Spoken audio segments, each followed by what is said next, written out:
So there will be a lot of overlap between the previous talk and this talk. So a bit of it might be a recap. We'll see how much of it you remember. When we talk about conjugate gaze palsies, we mean both eyes moving in the same direction, up, down, left, right. Yes. So it starts off in the cerebral cortex and then moves towards the brainstem. These are the various areas in the brainstem which are associated with conjugate gaze. All right. So we'll go in a case-based way so that we can understand whether we can localize the lesions or not. So first is a 36-year-old female who presented with an inability to move the right eyeball since 2 days. There were no other neurological symptoms. Her best corrected visual acuity and everything else was normal. Eye examination was normal. So this was her ocular movements. So when asked to look to the right, the left eye shows a -3 adduction with an abducting nystagmus. And then when she was asked to look to the left, the left eye looked to the right, the opposite eye, basically there is bilateral internuclear ophthalmoplegia. Yes, up and down, it looks fine. Also, when she was asked to converge, that was intact. All right, that's case 1. Case 2 is of a 46-year-old male with no systemic comorbidities, complained of tinnitus since 2 months. He had binocular horizontal diplopia since 1 month and was with associated giddiness. Best corrected visual acuity, both eyes was 6/6, anterior and posterior segment was within normal limits. Now, these were his movements. When asked to look to the right, there was a limitation in both the eyes of about 2, -2. Yes? So when he was asked to look to the left, he could not. His movements were very slow, right? And it was about a -3, both adduction and abduction. Yes, he could look up all right, and he could look down all right, but there was some nystagmoid movements. He was advised for an MRI, which found a large centrally necrotic lesion in the pons with multiple enhancing satellite lesions in the medulla and in the pons. Now, the case 3 was that of a 58-year-old male, diabetic, hypertensive with ischemic heart disease. He complained, his main complaint, why he came to us was pain, redness, and watering in the left eye since 1 month. He gave a history of stroke 2 months ago. His right eye was within normal limits. Left eye, best corrected visual acuity was 6/18. He had corneal epithelial erosions. Posterior segment was within normal limits. This was his ocular movements. Looking to the right looked fine. He could move his eyes completely. Looking to the left, there was a -4. He could look up all right. He looked down all right. And if you could make out, there was a delayed blinking in his left eye. He had a left element type of facial palsy. So these are 3 types of horizontal gaze palsies, right? So coming to the, like the previous speaker said, to look to, say we have to look to the right, yes? The instructions start off in the left frontal lobe. It crosses over to the right paramedian pontine reticular formation. From there, it goes to the abducens nucleus complex, which then sends off information to the same side lateral rectus and crosses over via the MLF, the medial longitudinal fasciculus, to the opposite side to the oculomotor nucleus and then to the medial rectus of the contralateral side. So this is the horizontal gaze pathway. So now what happens if we have a frontal lobe lesion? Say there is a lesion in the left frontal lobe. There is uninhibited activity of the right frontal lobe, which pushes the eyes towards the left.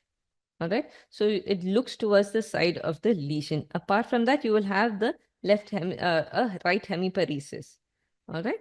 Now, since this is supranuclear and in the frontal lobe, your oculocephalic reflex or your doll's eye reflex is intact.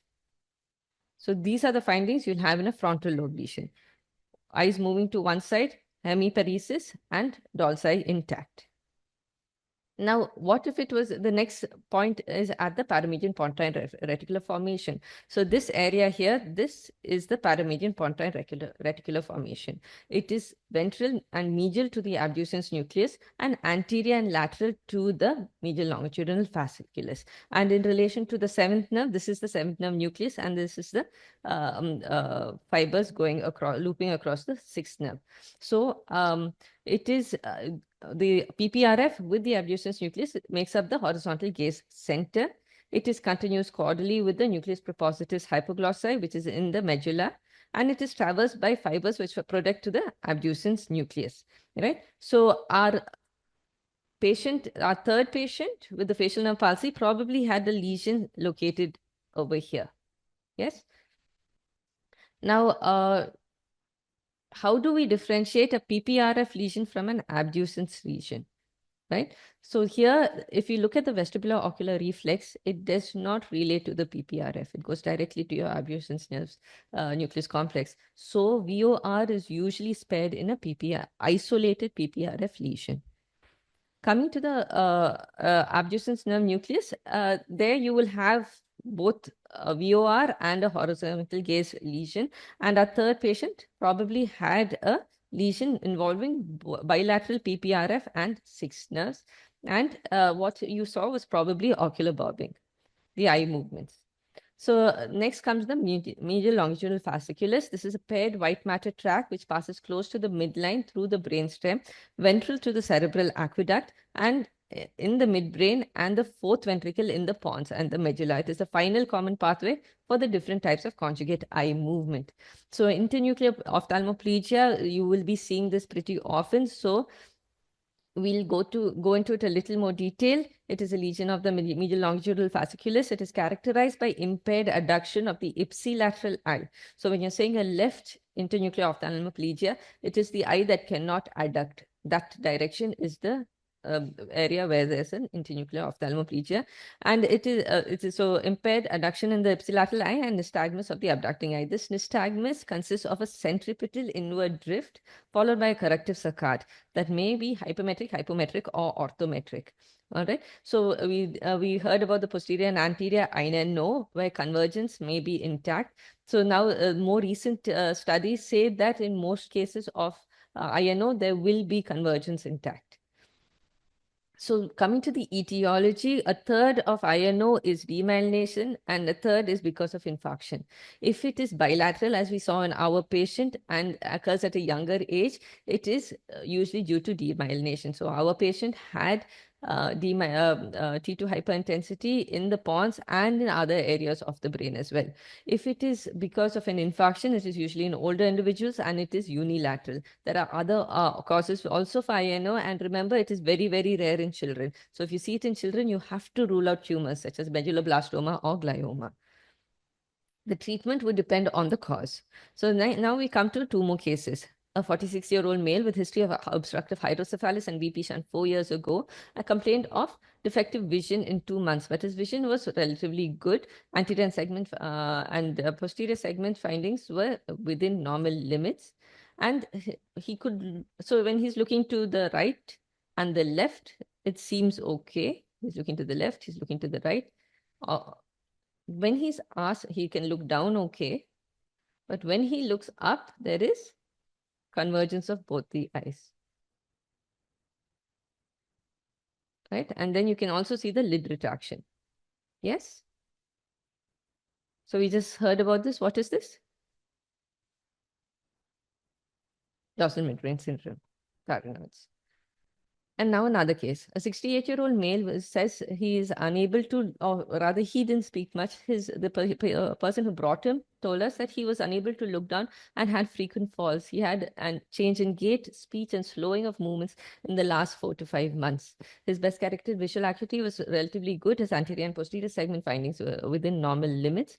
So if you look at him, he can look all right to the right and to the left.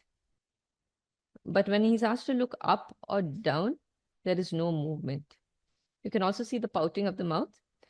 Now I tell him that to keep looking at my camera while I move his head. This is how we look for the doll's eye movement. So he can anyway even otherwise look all right to the left and right.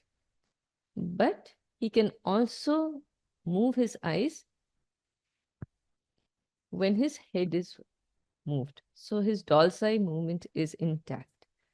All right. So this is very characteristic of progressive supranuclear palsy. So coming to the vertical gaze, Here, it is the information from the cerebral cortex is bilateral. So bilateral instructions, either from the frontal eye fields or the parieto occipitotemporal junction area, come towards the superior colliculus, and from there go to the interstitial nucleus. No, the rostral interstitial nucleus of the medial longitudinal fasciculus. So that is the important part you have to learn for vertical gaze. Rostral interstitial nucleus of the medial longitudinal fasciculus. So from RIMLF, there are different modes to go for up gaze and down gaze.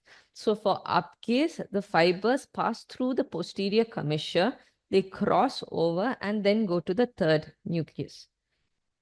For down gaze, they go more ventrally through the red nucleus and the pretectal area, and they do not cross over and they don't come near each other at all. They are separate. So a small lesion can cause an up gaze palsy, but it requires a large lesion to cause a down gaze palsy. Okay, that is the important. So even in old age, you will see elderly patients with a -2 or so elevation. That is normal. All right. But if you see a down gaze palsy, look for something pathological.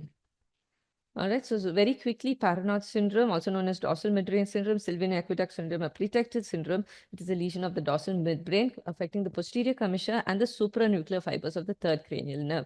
So the etiology can be infarction, hemorrhage, tumors, demyelination, inflammation. In our patient, it was the hydrocephalus that was causing it.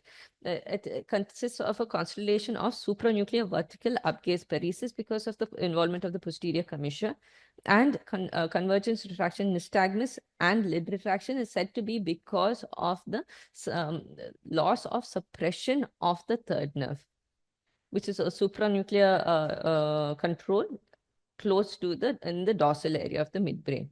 There will also be a light near dissociation.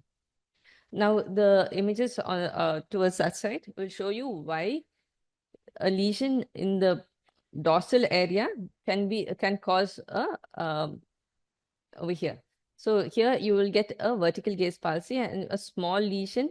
There's a crossing over of fibers from the RIMLF and INC and going towards the third nerve.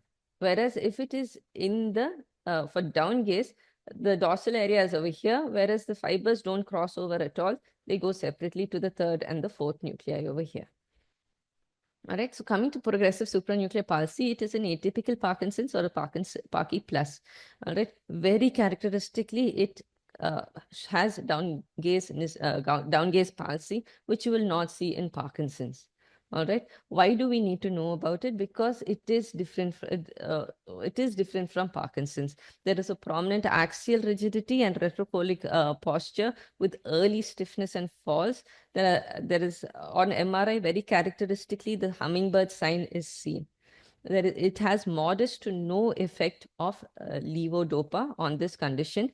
The disease progression is rapid and relentless, with the patient becoming dependent on care in 3 to 4 years, and the median survival after diagnosis is only 6 to 9 years. So, which is why we need to be able to differentiate PSP from Parkinson's. So there are a lot more other causes for vertical gaze palsy, but these are the two important things that you as ophthalmologists will probably come across and you'll need to know. So thank you.